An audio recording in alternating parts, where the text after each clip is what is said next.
jàmm seen matinal bi comme ça suñu ngi ko daal amalee sorti seen télévision Sénégal 5 dañ leen daal dig saaluk actualité tolaay réew mi suñu mu gën a yaatoo suñu ay ponk bokk na entre autres jëm si ki nga xam ne comme moo di mbiru Bachir Fofana ak rebondissement yi nga xam ne am na si allant dans centre de taxaw suñu mu gën a yaatoo dañ daal ñëw itam mbokki téléspectateurs yi par rapport ak li nga xam ne moo di justement une éventuelle décision peut-être daal di war a jógee si procureur est-ce que ki nga xam ne moo di Bachir dañ ko daal di bàyyi wala déet mu nekk laaj boo xam ne itam samp nañ ko allant dans sens dañ la dig si itam si ki nga xam ne moo di Adama Gaye moom itam réagir na par rapport ak plainte bi nga xam ni itam moom la ko El Malick daal di biral den daal di kii itam par rapport ak Ousmane Sonko ak dernier rebondissement yi nga xam ne itam am na si en ce qui concerne dem foofu si daanu li nga xam ne que moo di Chine den daal di si itam si la sortie bu Alioune Tine Madiambal Diagne Badara Gadiaga et compagnie juste daal di jëm si actualité ak li nga xam ne que moo di tolluwaay réew mi dalee nag jàmm like partager parvenir le live ñi nga xam te ñoo rajo te guñu si du la mën a topp si waxtaan wi si nu mu gën a yaatoo exactement. Merci à notre communauté qui nous suivent sur Sénégal 5 TV,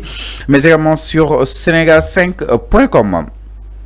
Miru Bachir Fofana la nga koy daal dooree suñu ponk bu njëkk ki nga xam ne que moo di Bachir ma ni ko nag yoon ak wàllu yoon bi naa ba nga ko daal diglu ni ki li nga xam ne que moo di démb ni ki noonu itam la nga ko daal di placé en garde à vue pour division de fausses nouvelles donc ki nga xam ne que moo di Bachir mi ngi en garde à vue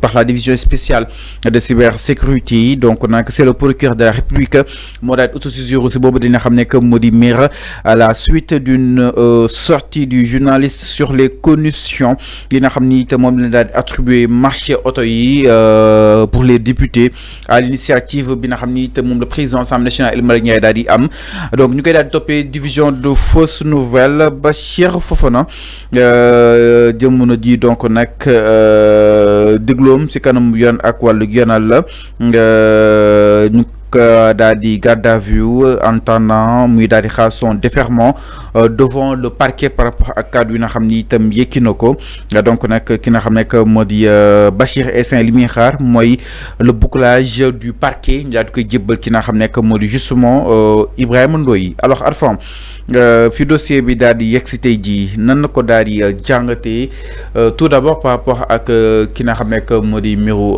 Bachir Fofana et peut-être tu avais alerté par rapport à aujourd'hui conséquences yi nga xam ne ko daal di war a mën a am selon ses dires. Oui, dossier boo xamante ne malheureusement et pour le simple cas atterrir na ci loxoy yoon police de cybersécurité moo ko convoqué woon moom Bachir Fofana mu dem xamal ko ñëpp ni qu'il a été convoqué par la division spéciale de cybersécurité pour des questions pour une affaire le concernant moom loolu la wax moom Bachir Fofana ci son poste il a partagé avec beaucoup de monde alors ba mu demee foofu cette affaire le concernant moom waxoon na ko ci plateau ni que sur le marché sur ce marché d'achat de véhicules à l'Assemblée nationale ni que wooy le président de l'Assemblée nationale El Malick Ndiaye dafa jël ce marché référentiel boobu jokko à un Cheikh Gueye boo xamante ne ba léegi mu ngi ci wàllum ci loxoy yoon parce que ci beneen dossier bu bokkul ak boobu moom Bachir Fofana lii la yëkki nee na marché bi dañ ko jox déjà à un Cheikh Gueye donc ci marché boo xamante ne peut-être marché bu nébuleuse la bu sombre la alors li mu waxoon moom weddi na ko démb selon les informations moom Bachir Fofana lu mu waxoon ci plateau bi devant les enquêteurs weddi na boppam ni que moom voilà c'est vrai que moom wax na te enquêteurs yi wax ko ne léegi d'accord nga ni ko waxoo dëgg il a accepté ni ko waxul dëgg donc moom moo demal boppam weddi boppam ci kanam enquêteurs yi léegi bu ñu ko présenté parquet yow yaa ngi koy annoncé bu ñu ko déféré au niveau du parquet xaw ma lan lay wax procureur bi parce que nit koo xamante ne da nga wax say wax ba pare ñu yóbbu la ci kanam police cybersécurité nga weddi say wax franchement tey boo jàkkaarloo ak procureur xaw ma looy wax donc li ma doon alerté démb mu ngi nii ma ne la Fallou depuis barke démb maa ngi lay koy wax ma ne la Bachir Fofana ne brandira jamais un contrat bi lié l'Assemblée nationale à Cheikh Gueye du ko mës a génne parce que amul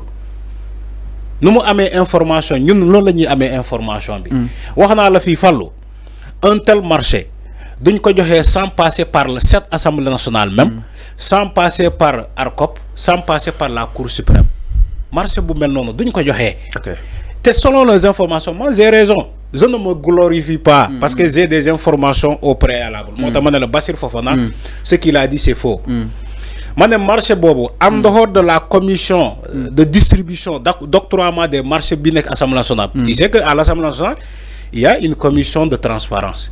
Il y a une commission d'octroiement de marché à l'Assemblée nationale. L'actuel président El Malik Moko initié. Alors, marché, comment dire, commission yoyep dafay saytu walu marché. Ngeen ne marché bu melni dañ ko jël jox ko un Cheikh Gueye, un concessionnaire de voitures. Alors que c'est faux. Selon information bi yow mi lire nga ko, gis nga information bi ni que le marché même n'a pas été encore attribué à un concessionnaire de voitures parce que les conditions de El Malik bu mu teg, les concessionnaires de voitures dañuy né arrangé wu len de payer par moratoire. L'Assemblée nationale doit payer par moratoire. Ban concessionnaire de voiture moi accepter l'ordre.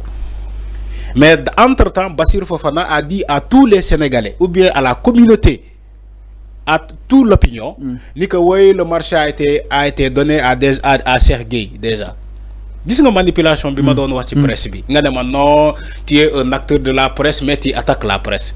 Et si des journalistes comme Bassir Fofana ne disent pas la vérité, mais c'est toujours, on va parler de la presse nationale. On va pas dire le journaliste, excusez-moi, on va pas dire simplement le journaliste Bassir Fofana. On va dire la presse sénégalaise. Alors, Alphon, Bassir Fofana, d'après li nga xamné que justement son avocat du maître Barreau, néna Bassir Fofana face aux enquêteurs dafa japp ni dafa relayer exactement une information bo xamni tam Guy Marius Sagna moko dal di joxé. Donc maître Abdoulaye Barreau mom ñëwaat na exactement sur l'audition de son client à la division spéciale de cybersécurité.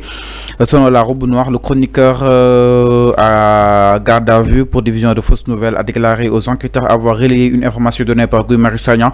L'avocat estime que le journaliste est de bonne foi à fond. Loli itam nako dal di jangate justement devant les enquêteurs. Donc japp nañ dafa relayer exactement cadre yo xamni itam déjà yëkëti won nañ ko sur la scène. Fallu xam avocat chaque jour il est dans son rôle. Non, dafa wax li oui. Bachi wax devant les enquêteurs. L'avocat a dit ce qu'il y a né de la presse. Presse lu mu bëgg dégg. Avocat bi loolu la wax ci presse. L'avocat il est dans son rôle. De toute façon bu démé ci presse bi avocat bi day wax tout luy sétal Bassirou Fofana. Mais yow Fallou ak sénégalais ñuy sétane déggoo leen fen Guy Marius Sagna fu muy waxé ni que marché bi dañ ko jox Cheikh Gueye. Boko déggé wax ko fi devant tous les Sénégalais. Man suma ko déggé man Arfan ma wax ko fi devant tous les Sénégalais. Quand l'avocat nous dit que information bobu ci Guy Marius Sagna la joggé. Guy Marius Sagna lu mu fi wax ni yow gis sa teg nga ci sa bët sénégalais gis nañ ko lu mu wax ci Assemblée nationale. Mais est-ce que wax na ni que marché bi déjà joxé nañ ko? Il faut céder nga céder yalla mo ñu tim. Il faut arrêter. Moi dama né la les avocats là, certains des avocats là c'est des manipulateurs. Parce que dañoo bëgg ci presse bi lu mëna sétal sen client. Guy Marius Sagna n'a jamais donné cette information. Musu ko wax. Yo xam nga jarul sa ngay def recherche. Guy Marius Sagna lu mu mësa wax ci Assemblée nationale. Yow mi yor nga document bi. Ça fait 3 jours ñu ngi ciy wax. Mais mëno relater man même j'ai lu les écrits de Guy Marius Sagna. Je l'ai écouté, j'ai lu son document qu'il a donné à la presse. Ay suukar koor la doon wax. Guy Marius Sagna ay retard de rapport du dernier trimestre de 2024 et du premier trimestre de 2025. Guy Marius Sagna yoy la wax ay les fonds d'appui ñu jox à son groupe parlementaire ci ay walum suukar koor les 100 000 francs et autres.